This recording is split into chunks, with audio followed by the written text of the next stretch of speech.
Spiritual ஜோதிடம் TV நேயர்களுக்கு astro KS ஐயங்காரின் பணிவான குரோதி வருஷத்தின் பலன்களை பார்க்கலாம்.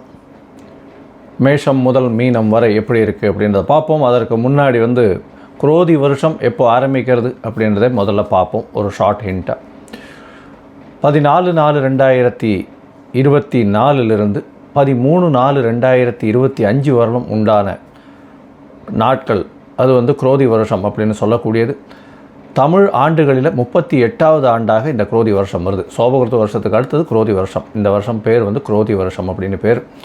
இந்த வருஷத்தில் பார்த்தேனால் செவ்வாய் பகவான் ராஜாவாகவும் சனி பகவான் மந்திரியாகவும் வர்றார். தானியாதிபதி சந்திர பகவான் வர்றது பெரிய விசேஷம். இதன் மூலியமாக பார்த்தேன்னா நல்ல ஒரு ஏற்றங்கள் இருக்கக்கூடிய காலகட்டம். சரி, இந்த வருஷத்தினுடைய ஆரம்ப நாளில் இருக்கக்கூடிய கிரகங்கள் எப்படி இருக்குதுன்னு பார்ப்போம். இந்த வருஷம் ஆரம்பிக்கிறது ஞாயிற்றுக்கிழமை, சஷ்டி திதியில் ஆரம்பிக்கிறது. சஷ்டி விரதமும் அன்னைக்கு ஆதிரை நட்சத்திரம்னு சொல்லக்கூடிய திரு ஆதிரை அப்படின்னு திரு என்ற உயர்ந்த அடைமொழி கொண்ட நட்சத்திரமான திருவாதிரையில் வருது. இந்த மாதம் பார்த்தேனால் சித்த யோகத்தில் ஆரம்பிக்கிறது. இந்த மாதத்தின் கோல்சாரம் என்ன, இந்த வருஷத்தினுடைய கோல்சாரம் என்ன அப்படின்றத முதல்ல பார்ப்போம்.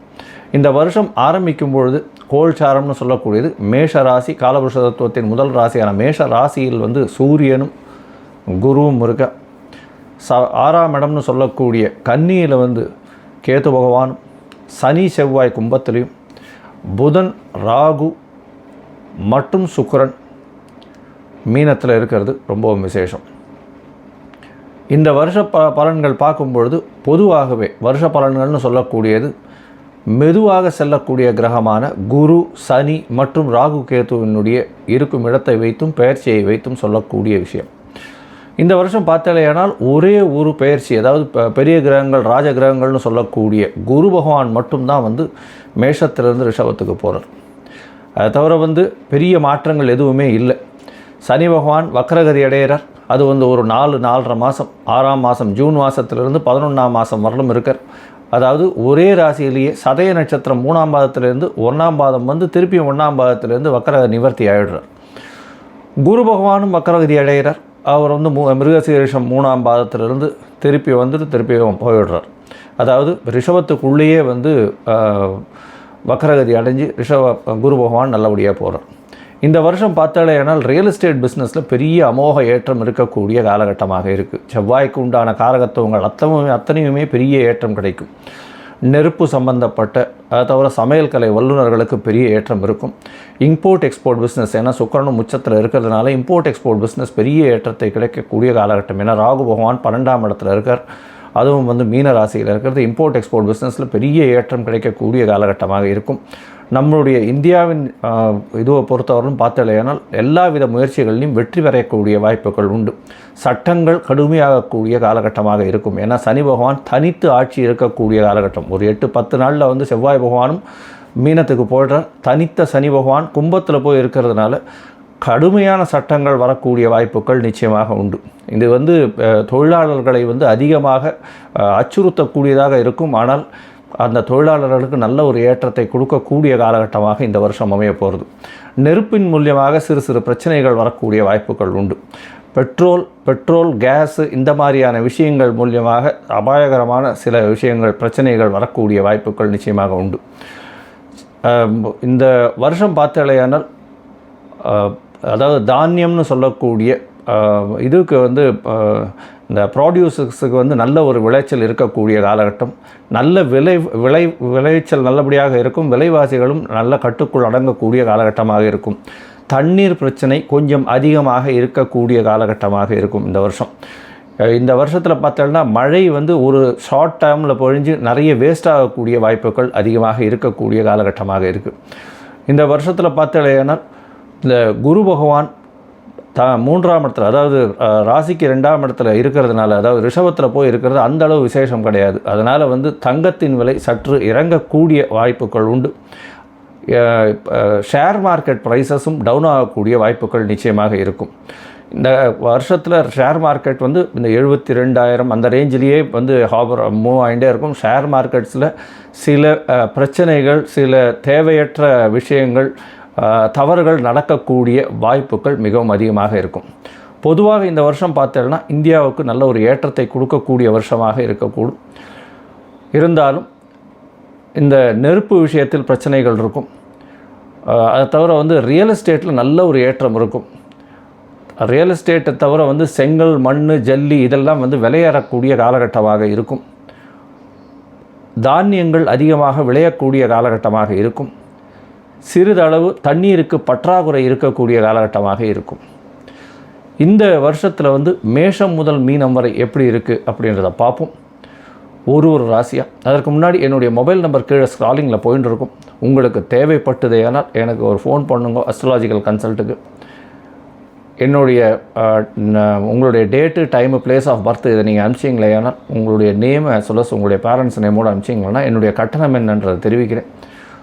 உங்களுடைய ஜாதகத்தை போட்டு அதில் ராசி சந்தி, நட்சத்திர சந்தி, பாத சந்தி ஏதாவது இருக்கான்றதை பார்த்து, லக்ன சந்தி இருக்கான்றதையும் பார்த்து, உங்களுடைய ராசி என்ன அப்படின்றத பார்த்து, லக்னம் என்னன்றதையும் பார்த்து, உங்களுடைய தசா புக்தி அந்தரம் சூக்ஷ்மம் எப்படி இருக்குன்றதை பார்த்து, அதற்கு பிறகு இன்றைய கோல்சார பிரகாரம் நல்ல ஏற்றத்தில் இருக்கிறதா, என்ன எளிய பரிகாரம் செய்ய முடியும் அப்படின்றதையும் சொல்கிறேன். இப்பொழுது மேஷம் முதல் மீனம் வரை 14/4/2024 13/4/2025 வரலும் உண்டான குரோதி வருஷத்தின் பலன்களை ஒன்றொன்னா பார்க்கலாம். கும்பம், அவிட்டம், சதயம், பூரட்டாதி இந்த 3 நட்சத்திரம் 9 பாதங்களை கொண்ட ராசி. ராசியின் அதிபதி அப்படின்னு சொல்லக்கூடியவர் சனி பகவான். சனி பகவான் ஆட்சி பெற்று தன்னுடைய மூல திரிகோண வீட்டில் இருக்கிறது பெரும் சிறப்பு. உங்களுடைய ராசிநாதன் ராசியிலேயே இருக்கிறது பெரிய ஏற்றம்.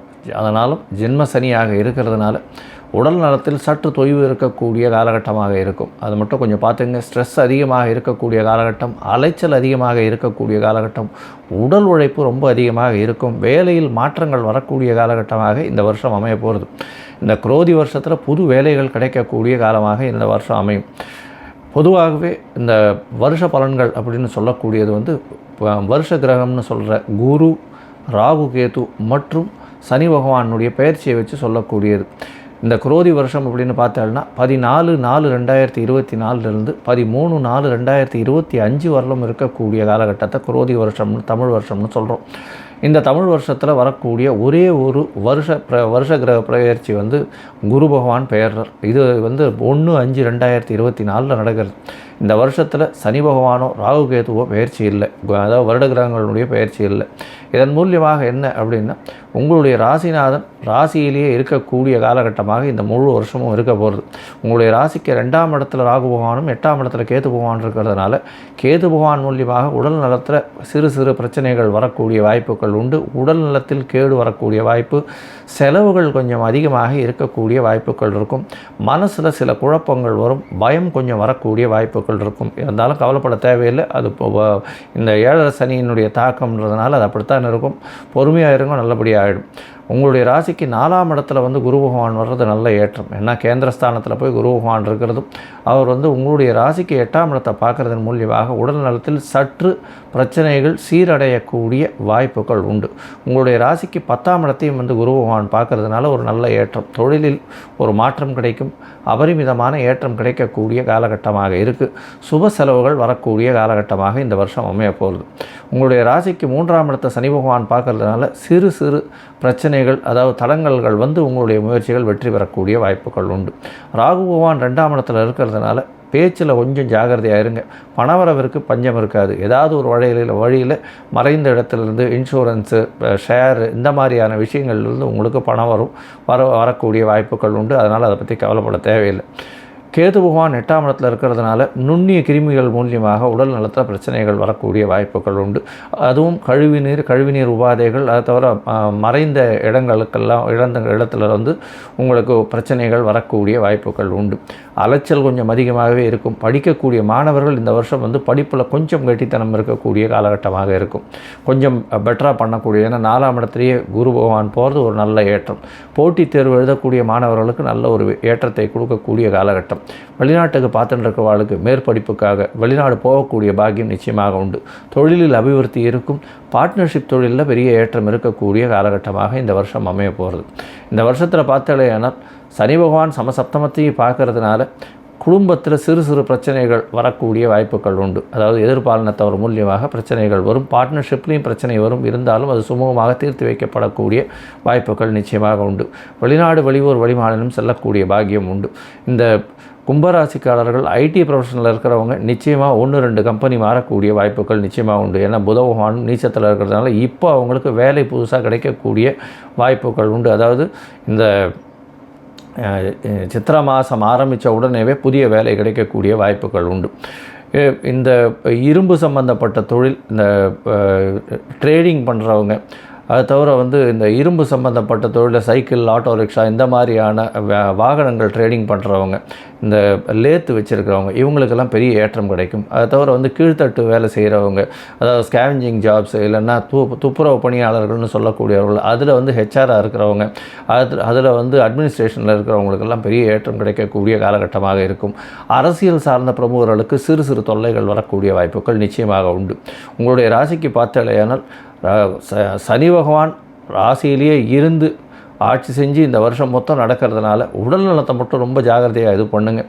எந்த ஒரு விஷயத்திலையும் தேவையில்லாமல் தலையிடாதீங்க. அதனால் உடல் நலத்தை ஒரு தடவைக்கு 2 தடவை செக் பண்ணிக்கிறது ரொம்பவும் நல்லது அப்படின்றதையும் சொல்கிறோம். நீங்கள் அருகில் இருக்கக்கூடிய கோவிலில் இந்த உங்களால் முடிஞ்ச இந்த எள் தீபத்தை போய் ஏற்றிட்டு வாங்கும். அதாவது சனிக்கிழமை நவக்கிரக சன்னதியில் எள் தீபம் ஏற்றிட்டு வாங்கும். தோல் சம்பந்தப்பட்ட பொருட்கள் தானமாக கொடுங்க, இரும்பு சம்பந்தப்பட்ட பொருட்கள் தானமாக கொடுங்க. அதுவும் லோயர் லேபர், உடல் உழைப்பில் இருக்கிறவங்களுக்கு, உடல் உழைப்பை நம்பி இருப்பவர்களுக்கு உங்களால் முடிந்த உதவி தோல் சம்பந்தப்பட்டதோ இரும்பு சம்பந்தப்பட்டதோ கொடுக்கறதன் மூலியமாக நல்ல ஒரு ஏற்றம் கிடைக்கும். நீங்கள் அருகில் இருக்கக்கூடிய பிரத்யங்கரா கோவிலுக்கு போயிட்டு வர்றது, ஏன்னா திருஷ்டியினுடைய இது இருக்கும், அதனால் பிரத்யங்கரா தேவியை சேவிச்சுட்டு வர்றதும் காலபைரவரை சேவிக்கிறதும் நல்ல ஒரு ஏற்றத்தையும் மாற்றத்தையும் இந்த வருஷம் உங்களுக்கு ஒரு பொன்னான ஆண்டாக கொடுக்கக்கூடும்.